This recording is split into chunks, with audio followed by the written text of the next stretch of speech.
नमस्कार दोस्तों, हमारे YouTube चैनल में आपका स्वागत है। आज हम आपके लिए श्री विष्णु पुराण के चौथे अंश का 14वां अध्याय लाए हैं, जहां हम बात करेंगे अन्मित्र और अंधक के वंश की।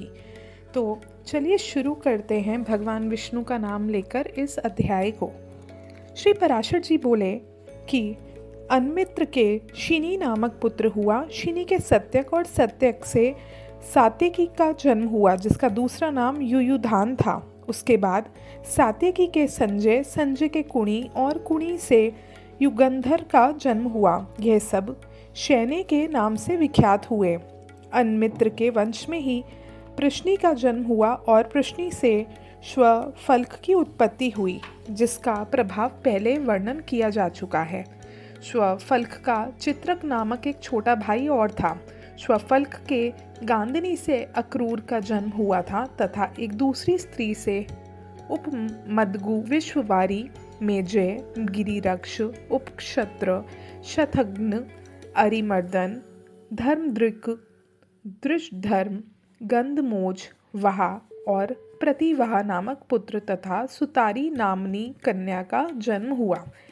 देववान और उपदेव ये दो अक्रूर के पुत्र थे तथा चित्रक के पृथु, विपृथु और भी अनेक पुत्र थे। कुकुर, भजमान, शुचि, कंबल और बहर्षि ये चार अंधक के पुत्र हुए। इनमें से कुकुट से धृष्ट, धृष्ट से कपोतरोमा, कपोतरोमा से विलोमा तथा विलोमा से तुम्बुरुकु के मित्र अनुकु का जन्म हुआ। अनु से आनक दुंदुभि, उससे अभिजीत, अभिजीत से पुनर्वसु और पुनर्वसु से आहुक नामक पुत्र और आहुकी नाम की कन्या का जन्म हुआ।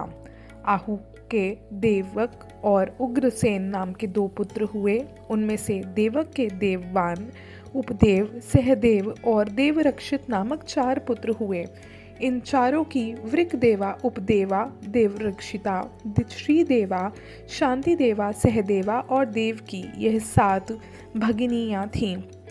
यह सब वासुदेव जी को विवाही गई थी। उग्रसेन के भी कंस, न्योग्रोध, सुनाम, आनखाव, शंकु, शुभभूमि, राष्ट्रपाल, युद्धतृष्टि और सुतुष्टिमान नामक पुत्र तथा कंसा, कंसवती, सुतनु और राष्ट्रपालिका नामक कन्याएं हुईं। भजमान का पुत्र विदुरथ हुआ। विदुरथ के शूर, शूर के शमी, शमी के प्रतिक्षत्र, प्रतिक्षत्र के स्वयंभोज, स्वयंभोज के हृदिक और हृदिक के कृतवर्मा, शतधन्वा, देवार, देवगर्भ आदि पुत्र हुए। देवगर्भ के पुत्र शूरसेन थे। शूरसेन की मारीशा नामक पत्नी थी। उससे उन्होंने वसुदेव आदि 10 पुत्र को उत्पन्न किया। वसुदेव के जन्म लेते ही देवताओं ने अपना अव्याहत दृष्टि से यह देखकर कि इनके घर में भगवान अंश अवतार लेंगे, आनक और दुदुम्बी आदि बाजे बजाए थे, इसलिए इनका नाम आनक दुदुम्बी भी हुआ। इनके देवभाग, देवश्रवा, अष्टक, कुकचक्र, वत्सधारक, सृंजय, श्याम, शामिक और गंडूश नामक 9 भाई थे तथा इन वसुदेव आदि इन 10 भाइयों की पृथा, श्रुतदेवा, श्रुतकीर्ति, श्रुतश्रवा और राजधिदेवी ये 5 बहनें थीं। शूरसेन के कुंती नामक एक मित्र थे। वह निसंतान थे, अतः शूरसेन ने दत्तक विधि से उन्हें अपनी पृथा नाम की कन्या दे दी थी। उसका राजा पांडु के साथ विवाह होता है। उसके धर्म, वायु और इंद्र के द्वारा क्रमशः युधिष्ठिर, भीमसेन और अर्जुन नामक 3 पुत्र हुए। इनके पहले इसके अविवाहित अवस्था में भी भगवान सूर्य के द्वारा कर्ण नामक एक कानीन पुत्र हुआ था। इसकी माद्री नाम की एक सपत्नी थी। उसके अश्विनी कुमारों द्वारा नकुल और सहदेव नामक पांडु के 2 पुत्र हुए। शूरसेन की दूसरी कन्या श्रुतदेवा का कारुष, नरेश, वृद्धर्मा से विवाह हुआ था। उससे दंतव्रक नामक महादैत्य उत्पन्न हुआ। श्रुतकीर्ति को केकय राज ने विवाह था। उससे केकय, नरेश के संतदन आदि 5 पुत्र हुए। राजादि देवी से अवंती देशीय विंध्य और अनुविंध्य का जन्म हुआ। श्रुतश्रवा का भी चेदीराज दमघोष ने पाणी ग्रहण किया। उससे शिशुपाल का जन्म हुआ। पूर्व जन्म में यह अतिशय पराक्रमी हिरण्यकशिपु नामक दैत्यों का मूल पुरुष हुआ था, जिसके सकल लोक गुरु भगवान नरसिंह मार देते हैं। उसके बाद यह अक्षय, वीर्य, शौर्य, संपत्ति और पराक्रम आदि गुणों से संपन्न तथा समस्त त्रिभुवन के स्वामी इंद्र के भी प्रभाव को दबाने वाला दशानन हुआ।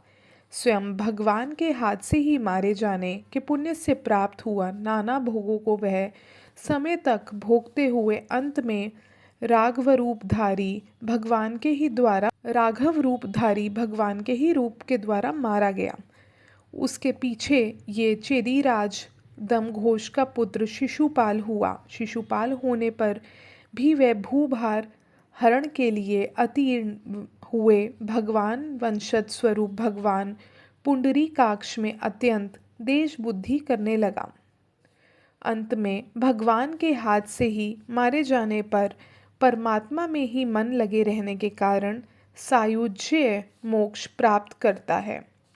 भगवान यदि प्रसन्न होते हैं तब जिस प्रकार यथाइच्छ फल देते हैं, उसी प्रकार अप्रसन्न होकर मारने पर भी वह अनुपम दिव्य लोक की प्राप्ति कराते हैं। इस प्रकार श्री विष्णु पुराण के चौथे अंश का 14वां अध्याय समाप्त होता है। 15वें अध्याय में हम शिशुपाल के पूर्व जन्मांतरों का और वसुदेव जी की संतति का वर्णन करेंगे। धन्यवाद।